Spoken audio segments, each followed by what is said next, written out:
galaxy and I could take you for a ride. I had a premonition that we fell into a rhythm where the music don't stop for life. Oke, assalamualaikum warahmatullahi wabarakatuh. Halo semuanya. Di video kali ini kita kedatangan tamu dari atlet taekwondo dengan kakak.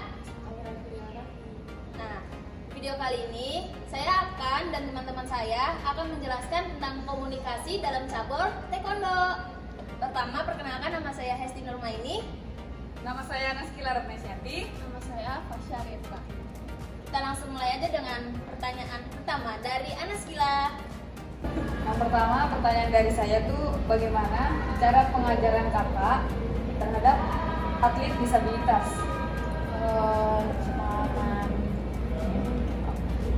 Sepengalaman saya untuk atlet disabilitas itu biasanya kita tuh pengajarannya itu dengan nada yang rendah dan jelas. Jadi biar dia itu karena kan dia kan nggak bisa yang mengerti langsung untuk gitu ya. Jadi kita ngejelasin itu dengan nada rendah dan jelas. Seperti itu biasanya. Oke, selanjutnya, apakah program latihan atlet disabilitas dengan atlet umum itu berbeda atau sama? Ya, berbeda karena untuk atlet disabilitas dan yang tidak itu kan mereka mempunyai kapasitas masing-masing dan mereka juga kita juga harus memperhitungkan nih kemampuan mereka tuh gimana nih. Jadi kapasitas mereka berbeda, jadi kita latihannya juga dibedain. Oke, selanjutnya nih, menurut kakak, apa sih yang menyebabkan komunikasi antara pelatih dan atlet itu penting? Jadi kalau untuk pelatih dan atlet itu penting karena untuk membangun kepercayaan diri atlet saat mungkin dia ingin bertanding atau di saat latihan juga seperti itu. Karena kan biasanya kalau di taekwondo itu atlet beberapa ada yang suka down saat tahu lawannya kayak mungkin pelada atau apa gitu. Jadi kita tuh sebagai pelatih harus memberi motivasi ke dia bahwa kamu bisa. Dan selanjutnya, menurut kakak nih, keterampilan komunikasi apa yang dibutuhin oleh seorang pelatih agar latihan atau pertandingan itu jadi efektif? Oke, kalau untuk seorang pelatih itu harus memiliki keterampilan komunikasi yang jelas dan juga memiliki empati sebagai pelatih untuk atlet. Jadi kita tuh harus saling ngerti. Misalnya mungkin atletnya lagi ngerasa saya kurang percaya diri coach gitu. Jadi kita sebagai pelatih tuh kayak kita harus membangun bahwa kamu bisa, kamu harus lebih percaya diri gitu. Oke, lanjut ya. Bagaimana cara menangani konflik komunikasi ketika di antara anggota kalian dalam klub ini? Ketika ada konflik, biasanya di klub kita itu kita ngadain ada forum. Nah, ada forum. Jadi kita nggak selalu forumnya itu berbentuk rapat yang kita formal gitu. Jadi mungkin kita bisa via Zoom, kita juga bisa dengan kayak angket kayak Google Form gitu, gimana untuk kita nih menangani konflik yang sedang terjadi gini. Jadi pembahasannya itu bisa melewati banyak item. Selanjutnya, bagaimana klub kalian memastikan komunikasi yang efektif antara pelatih, pemain, dan staf lainnya? Oke, kalau untuk klub kami itu kita melibatkan pengambilan keputusan melalui komunikasi terbuka. Ya, jadi kita tuh terbuka. Jadi berbeda dengan yang tadi. Kita tuh kalau untuk yang saat ini kita mengambil keputusannya itu melalui terbuka karena antara pelatih dan staf-staf yang lain kita perlu adanya komunikasi langsung gitu, agar semuanya bisa segera terselesaikan konfliknya. Pertanyaan saya lagi ya Kak, dalam komunikasi kakak nih merasa kesulitan atau tidak mengajar atlet disabilitas Kak? Kalau untuk rasa kesulitan mungkin di awal iya ya, karena biasanya kan kita terpaku dengan yang atlet yang normal gitu kan. Jadi saat pertama kali terjun ke melatih atlet disabilitas tuh kayak ada challenge gitu. Kayaknya kita harus kesabarannya harus lebih tinggi lagi ya, betul. Karena mereka kan nggak bisa yang kita langsung dia ngerti gitu. Jadi kita tuh harus yang pelan-pelan seperti yang tadi saya bilang, komunikasi disabilitas itu harus nada rendah dan jelas gitu ya. Jadi kalau untuk kesulitan di awal sebenarnya ada, cuma lambat laun saya mulai beradaptasi, jadi saya mulai terbiasa. Oke, baik Kak. Oke, pertanyaan selanjutnya, bagaimana cara Kakak komunikasi atlet kepada atlet nih yang kalah dalam pertandingan, gimana Kak? Oh, kalau untuk komunikasi atlet saat kalah pertandingan, misalnya saat atlet saya kalah, saya nggak bisa langsung menyalahkan bahwa kamu latihannya kurang, nggak bisa seperti itu. Jadi saat dia kalah itu beri dia waktu dulu sebentar, mungkin 1 menit setelah pertandingan dia mungkin kalah. Nanti saya baru dekat ke dia, saya rangkul, saya bilang bahwa kamu sudah melakukan yang terbaik gitu. Kita selalu memberi afirmasi positif agar atlet kita tuh nggak merasa kalau coachnya kok nggak mendukung saya ya gitu, saya kalah kok malah disalah-salahin gitu. Jadi kita harus selalu memberi afirmasi positif bahwa kamu sudah melakukan yang terbaik, kamu sudah melakukan semuanya dengan maksimal, betul, sesuai dengan latihan. Jadi kita harus selalu memberikan afirmasi positif gitu sebagai seorang pelatih. Oke, terakhir Kak, ada pertanyaan saya Kak. Pengajaran cabur Kakak nih taekwondo ya, untuk usia berapa ya Kak? Dan apa kendalanya di setiap pengajaran itu? Kalau untuk usia, saya juga sebetulnya ada mengajar di usia PAUD. Oh, Pak. Iya, di usia PAUD. Jadi dari usia PAUD itu biasanya 4 tahunan ya. 4 tahunan itu udah bisa di taekwondo. Cuma balik lagi gimana cara pelatihnya itu menangani atlet. Atlet kan beda-beda ya, dari umur kecil sampai dia besar gitu ya. Jadi gimana pelatih ini menempatkan dirinya bahwa oh saya sedang mengajar umur segini, saya sedang mengajar umur segini. Berarti kalau untuk yang masih PAUD gitu, yang notabene-nya juga masih kecil, kita harus lebih banyak bermain seperti itu ya. Jadi jangan bikin mereka tuh bahwa taekwondo itu capek, sakit gitu. Jadi kita betul. Jadi kita bikin dia tuh have fun dulu nih di taekwondo. Oh, di taekwondo itu seru ya gitu. Jadi setiap beda usia kita juga beda untuk pengajaran. Selanjutnya pertanyaan dari aku ya Kak. Menurut Kakak nih, jika pertandingan, apakah komunikasi sama atlet dalam satu tim itu penting? Ya. Jadi atlet sama atlet. Ya, penting. Jadi atlet sama atlet. Iya.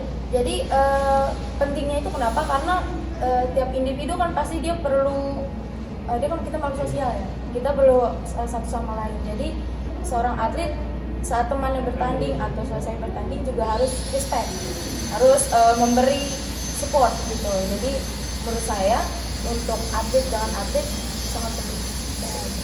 Oke Kak. Terus selanjutnya nih, menurut Kakak, apakah komunikasi antara pelatih dan kepengurusnya itu ngaruh gak sih untuk suksesan tim itu?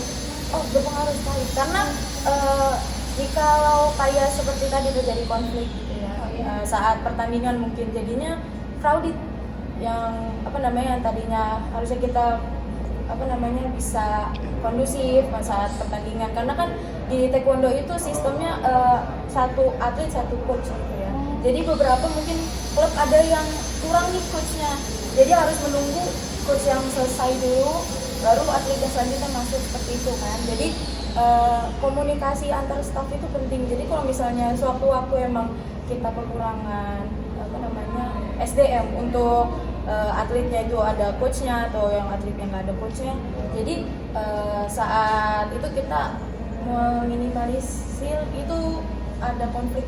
Jadi sebisa mungkin kita harus saling support untuk staff dan atlet. Oke Kak, pertanyaan terakhir nih dari aku. Apakah komunikasi yang baik dalam tim itu berpengaruh terhadap hasil yang akan dihasilkan gitu? Oh, ngaruh. Karena kita kan juga pasti klubnya ingin bisa jadi, ya betul, jadi yang terbaik, mungkin juara umum atau apa gitu ya. Jadi sesama tim ini kita tuh harus saling kompak gitu. Kita jangan sampai ada konflik, kita harus selalu merangkul satu sama lain gitu. Jadi jangan sampai kita tuh individualis, jadi yang satu ke sini, yang satu ke sana gitu. Jadi ada yang tanding malah mungkin nggak nonton atau malah jajan keluar gitu. Jadi kalau misalnya menurut saya tuh itu sangat penting ya. Jadi kedepannya mungkin kita harus lebih respect lagi terhadap teman-teman di klubnya gitu, seperti itu. Lebih kompak ya. Ya betul sekali. Dan selanjutnya pertanyaan apa ya Kak?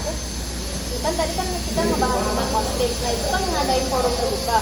Bagaimana klub kakak ini melibatkan anggota dalam proses pengambilan keputusan melalui komunikasi yang terbuka? Oke, kalau untuk melalui ini yang terbuka itu biasanya kita itu ngambilnya untuk yang sabuknya tinggi aja sih, kayak red belt, sabuk merah sampai sabuk hitam. Jadi kalau untuk sabuk biru ke bawah itu kita belum melibatkan karena mungkin mereka masih yang belum sampai untuk tanggung jawabnya ke sana gitu ya. Jadi biasanya kalau untuk itu minimal sabuk merah polos. Jadi kalau untuk kita rapat forum itu biasanya klub saya itu merangkulnya itu untuk yang sabuk merah sampai sabuk hitam aja. Itu yang udah dijadikan anggota yang sah ya? Betul, karena untuk di taekwondo juga sabuk segitu tuh udah yang ada tanggung jawab sebagai asisten pelatih dan juga pelatih gitu. Terus apakah sering klub kakaknya ini mengadakan pertemuan tim untuk membahas strategi dan perkembangan klubnya? Cukup sering karena balik lagi ya, kalau untuk pertandingan pasti ada saja evaluasi yang terjadi kan, kayak mungkin ada barang klub yang hilang dipinjam orang terus gak dibalikin gitu, bisa aja seperti itu. Jadi klub saya tuh cukup sering ya mengadakan rapat seperti itu untuk membahas nih perkembangan dan strategi kedepannya untuk klub kita tuh bisa jauh lebih baik lagi seperti itu. Jadi bagaimana klub kakaknya ini mengukur efektivitas komunikasi internalnya? Saat kita efektivitas internal itu saat kita lagi internal rapat internal itu diharapkan bahwa seluruh anggota di situ tuh aktif saat kita rapat ya. Jadi lebih efektif untuk membahas strategi dan perkembangan di klub kita untuk kedepannya. Siap. Terima kasih ya Kak sudah. Terima kasih. Oke, sampai di sini wawancara kita. Cukup sekian dan terima kasih. Bila ada kesalahan, pertanyaan atau omongan yang tidak disenangkan, mohon dimaafkan ya Kak. Terima kasih sebelumnya. Assalamualaikum warahmatullahi wabarakatuh. Ya, bismillahirrahmanirrahim. Assalamualaikum warahmatullahi wabarakatuh.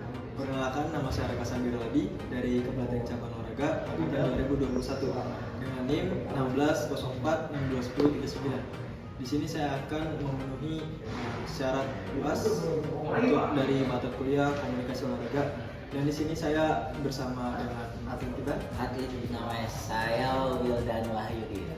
Oke, Mas Wildan, saya akan menanyakan Mas Wildan beberapa pertanyaan. Oke, di sini saya akan menanyakan yang pertama ya. Iya. Menurut Mas Wildan, apa yang menyebabkan komunikasi antara pelatih dan atlet itu penting? Komunikasi antara pelatih dan atlet ini sangatlah penting. Karena itu tuh mempengaruhi pemahaman. Yang pertama tuh strategi. Iya. Yang kedua tuh ada motivasi. Dan si pelatih ini tuh harus tahu kinerja atlet itu seperti apa. Begitu. Oke, cukup. Cukup.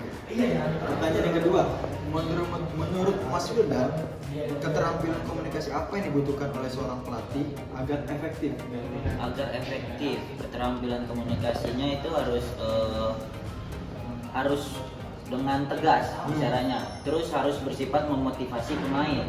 Terus yang terakhir itu harus bisa menginspirasi si atlet tersebut. Oke. Soalnya banyak atlet-atlet yang kalau salah tuh langsung down, apalagi di striker.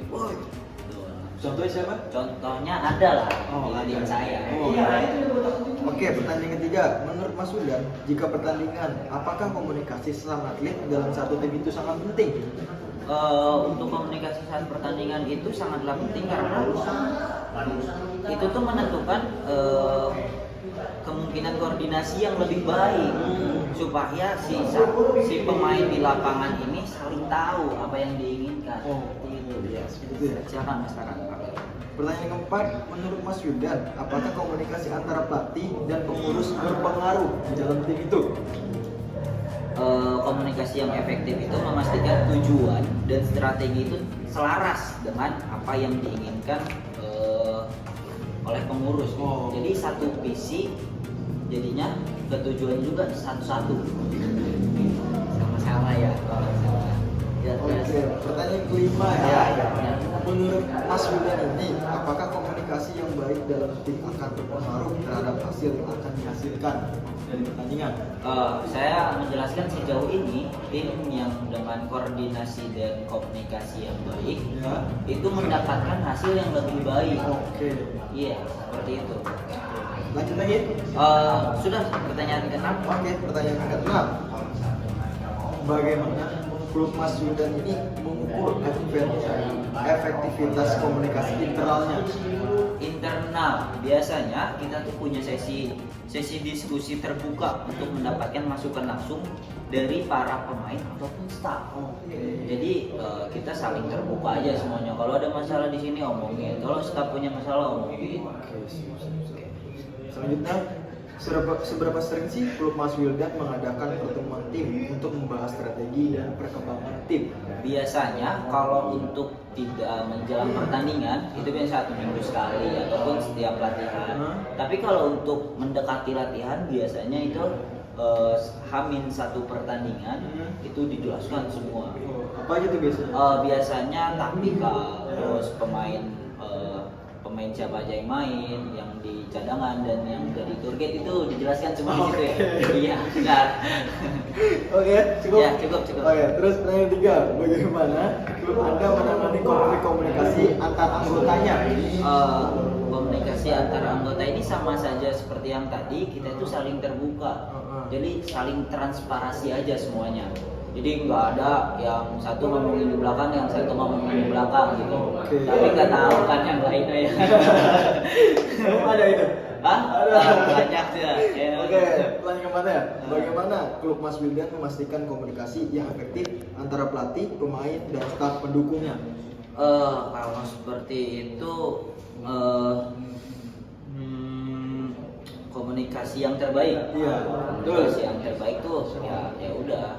Sebenarnya kita tuh saling musyawarah, saling meminta masukan satu sama lain. Jadi nggak ada kecemburuan sosial dari para staf, dari para pemain, dari para staff.